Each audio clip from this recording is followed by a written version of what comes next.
രാജകൊട്ടാരത്തിലെ പ്രധാന കവാടത്തിൽ നിത്യവും വന്ന് രാജാവിനെ വിമർശിക്കുന്ന ഒരു വിദൂഷകനുണ്ടായിരുന്നു.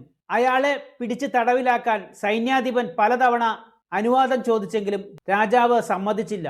പകരം രാജാവ് ആ വിദൂഷകനെ അടുത്തു വിളിച്ചു പറഞ്ഞു, താങ്കളുടെ ശബ്ദം വളരെ ഗാംഭീര്യമുള്ളതാണ്. താങ്കൾ എന്നെ വിമർശിക്കുന്നത് കേൾക്കാൻ എനിക്ക് വളരെ ഇഷ്ടമാണ്. നാളെ മുതൽ ഇത് തുടർന്നാൽ ദിവസവും ഒരു സ്വർണ്ണ നാണയം സമ്മാനമായി തരാം. വിമർശകൻ അത്ഭുതപ്പെട്ടു. വെറുതെ വിമർശിക്കുന്ന എനിക്ക് കൂലി കിട്ടുന്നു. അയാൾ ആവേശത്തോടെ ജോലി തുടർന്നു. ഒരാഴ്ച കഴിഞ്ഞപ്പോൾ രാജാവ് പറഞ്ഞു, ഖജനാവിൽ ചെറിയ ക്ഷാമമുണ്ട്. ഇനി വെള്ളി നാണയമേ തരാൻ കഴിയൂ. വിദൂഷകൻ സമ്മതിച്ചു. അടുത്ത ആഴ്ച രാജാവ് പറഞ്ഞു, ഖജനാവ് കാലിയാവാറായി. ഇനി ചെമ്പ് നാണയമേ തരാനാകൂ. വിദൂഷകൻ നീരസത്തോടെ അതും വാങ്ങി. അവസാനം രാജാവ് പറഞ്ഞു, ഇനി മുതൽ പണമൊന്നും തരാൻ നിർവാഹമില്ല. ഇതുകേട്ട വിദൂഷകൻ ദേഷ്യത്തോടെ പറഞ്ഞു, പണമൊന്നും കിട്ടാതെ വെറുതെ തൊണ്ട കീറാൻ എന്നെ കിട്ടില്ല. അയാൾ തന്റെ വിമർശനം അവസാനിപ്പിച്ച് പോയി. ലാഭം നിലച്ചപ്പോൾ ആയുധം താഴെ വെച്ച് ശത്രു മടങ്ങി. ശത്രുവിന്റെ ഇമോഷൻ എന്ന ഇന്ധനത്തെ ബുദ്ധിമാനായ രാജാവ് പ്രതിഫലം അഥവാ റിവാർഡ് എന്ന കച്ചവടമാക്കി മാറ്റി.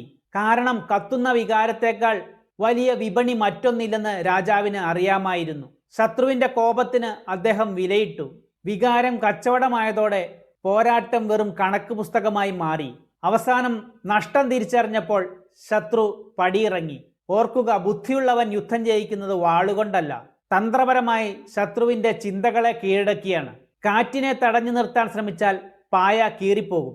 എന്നാൽ കാറ്റിനനുസരിച്ച് പായ തിരിച്ചു കൊടുത്താൽ ലക്ഷ്യസ്ഥാനത്ത് എത്തിച്ചേരാം. എതിർപ്പിനെ ഇന്ധനമാക്കുന്നതാണ് ബുദ്ധി. എല്ലാവരെയും ആയുധം കൊണ്ട് തോൽപ്പിക്കാനാവില്ല. ചിലരെ തോൽപ്പിക്കാൻ അവർക്ക് അർഹിക്കാത്ത അംഗീകാരം നൽകിയാൽ മതി. അഹങ്കാരം അവരെ താനെ നശിപ്പിച്ചുകൊള്ളും. കൈപ്പേരെ വിഷത്തേക്കാൾ വേഗം ഫലം ചെയ്യുക അമിതമായി നൽകുന്ന മധുരമാണ്. ശത്രുവിനെ നശിപ്പിക്കാൻ ചിലപ്പോൾ സ്നേഹത്തേക്കാൾ വലിയ ആയുധമില്ല. ഒഴുക്കിനെതിരെ നീന്തുന്നവന് പേശിബലം കൂടും. എന്നാൽ ഒഴുക്കിനൊപ്പം നീന്തി ഒടുവിൽ ദിശ മാറ്റുന്നവനാണ് മറുകര കാണാൻ കഴിയുക. ജയിക്കാൻ വാളെടുക്കുന്നവൻ പോരാളി മാത്രമാണ്.